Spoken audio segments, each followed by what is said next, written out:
We've been talking about OReGO the last couple of nights. The state of Oregon thinks it is a solution to the dwindling gas tax revenues. As more of you get hybrids and electric vehicles, you pay less gas and you pay less gas tax, which means that's good for you, but it's not great for the state of Oregon, especially the Department of Transportation. This OReGO program would do away with the gas tax for cars and trucks that get more than 40 miles per gallon and electric vehicles.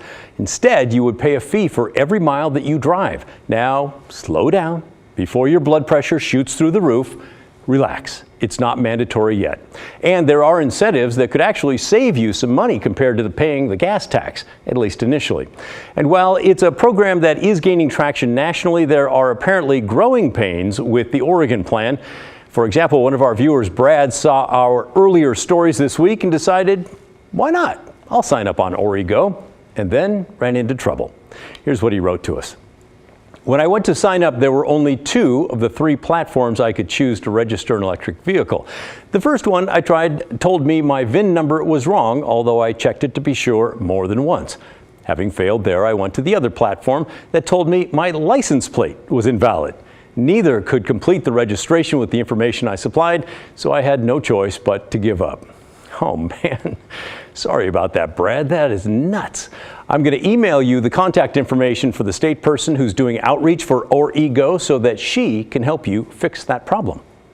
All right, Oregon started working on this about 20 years ago, but it's getting more serious now with all the electric vehicles in our state. And by the way, Brad is not the only one running into issues. Yesterday, I was talking with the state treasurer, Tobias Reed, who also owns an electric car and a hybrid. The electric car that we have started as a lease, and the way the OReGO works, you have to plug in a dongle that accounts for the miles. Well, the electric car that we have has this port behind a vinyl door that opens, and the dongle won't fit in that unless you cut the vinyl off, which I didn't want to do, it being a leased car.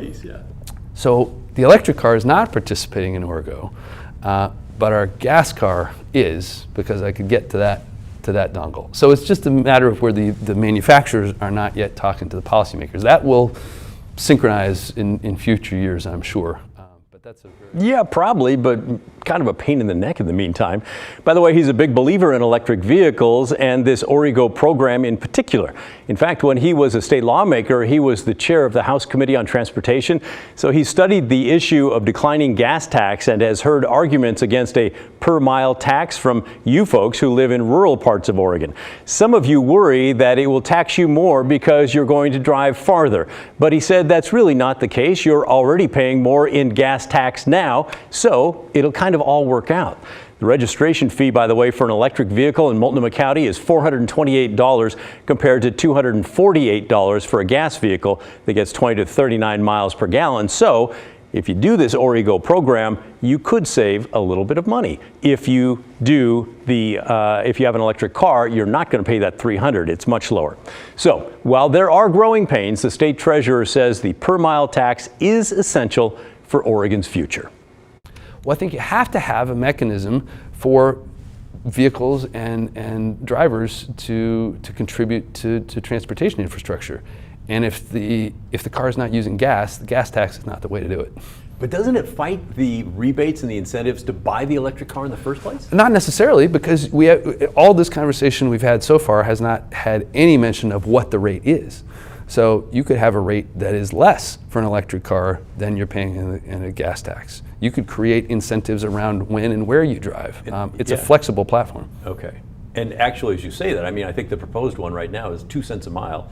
And the gas tax for the state level anyway is 38 cents a mile. So it's already there. That's a significant difference, isn't it? Yeah, yeah. Yes, it is. See how good I am at math? Oregon's electric vehicle dashboard, by the way, shows nearly 55,000 zero-emission vehicles in the state as of October. The most, more than 15,000, are in Multnomah County. Washington County has second place, more than 11,000.